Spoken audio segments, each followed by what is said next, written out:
First iPads in Switzerland. So yeah, here we are. Here we are. We did it.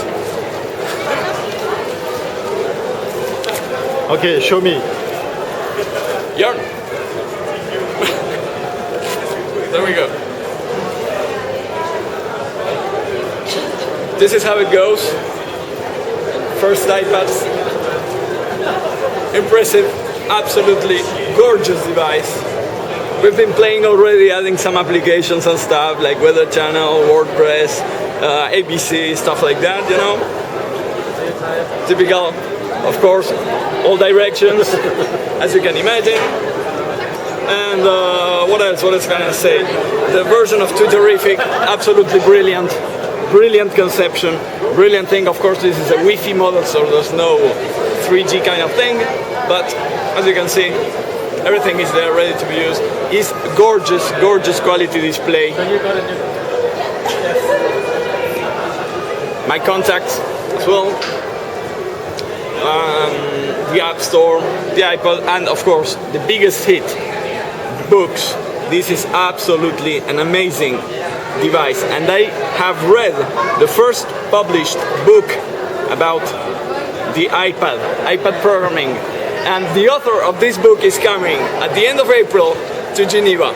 This is the first book that has been published about the iPad, and the guy will be here, Daniel Schreiber will be here in Geneva talking about the iPad. So I really recommend this book. I devoured it during the flight. It is absolutely amazing. It's really good, so don't miss it. And you just buy the EPUB, buy the PDF, you drag and drop it on iTunes, sync your iPad, you got the book. And you can read it, just like that. And if you prefer something like this, you can have the 2-page version.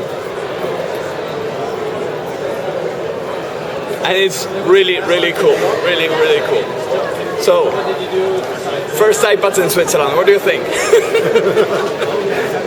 I'm very happy to be there. That's how. And you.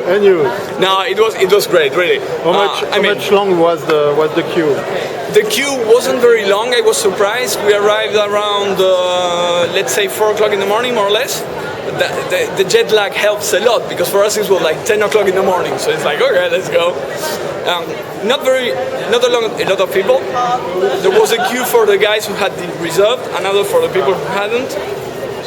I was surprised there was not many people, but actually the queue grew actually very long. It went like 1 block away after a while, around 10 o'clock. When I get out of the Apple store, it was like, let's say 1 block of people queuing up. I have the videos of my entrance, because I had the chance. I was there so early and there were so few people. I was there in the first group that got into the Apple store, and I have the video done with my photo camera. All the guys, excellent customer service, teaching everybody how to use the iPad, helping them, synchronize them. You know, people brought their laptops, plug it in, this is how to synchronize. Perfect customer service. I even had a small problem on my credit card, and they were really helpful. They helped me a lot, so that was really, really cool from them. And then you get out, and then there's the press, and my wife was interviewed by Bloomberg. I mean, it's like, come on, you couldn't believe it. And there was people from NBC, CNN, Fox News, the Japanese press as well. It was an amazing place, and it's a beautiful Apple store. I mean, it's absolutely amazing, the construction, how it's done. You know, it's really a beautiful place. Why we have to have an iPad? First of all, it's very light. It's a very good replacement of, you know, portable computer. Depending on what you have to do with it, it's much lighter, much thinner, and it contains pretty much everything. The display is gorgeous, so if you want to watch movies, if you want to have media that you want to show off, like photos or movies or whatever, it's a perfect device for that. There are also productivity applications that I haven't been able to buy because I don't have an American credit card, so for a moment we have to wait. But you will have numbers, pages, and Keynote, which means that it's pretty much a productivity device as well. If you have to present a keynote, if you do a keynote presentation that you have to go to talk to someone, you don't need to take your laptop anymore. You just take this, the cable, and you're done. You know, because it's the same version. It's completely compatible with Keynote and PowerPoint. So there you go. If you have to work on a spreadsheet like Excel, well, you can do it on numbers. There you go. You are talking as a user now, as a developer. Well, as a developer, I mean, it's a beautiful set of libraries and frameworks. So, I mean, it is a pleasure to work on the iPhone, you know, but the first impression I got after using my iPad for a while, this is the case, this is the original case, right? Is you take the iPhone in your hands and all of a sudden it seems so small. It's like, oh my God, it was a shock after, let's say, 2 hours of playing with the iPad.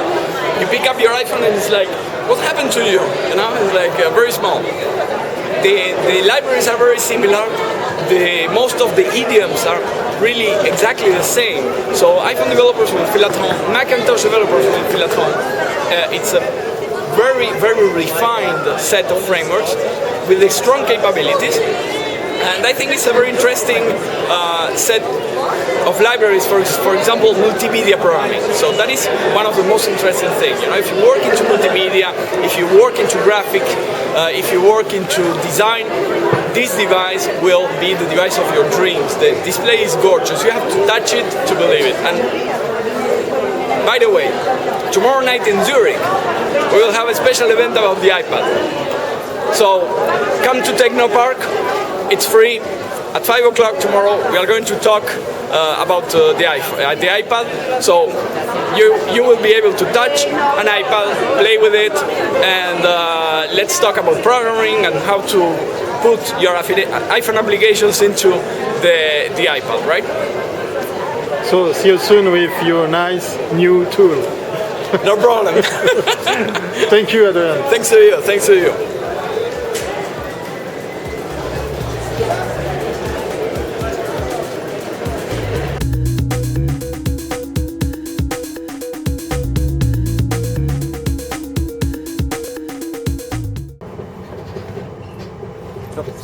They're actually multiplying.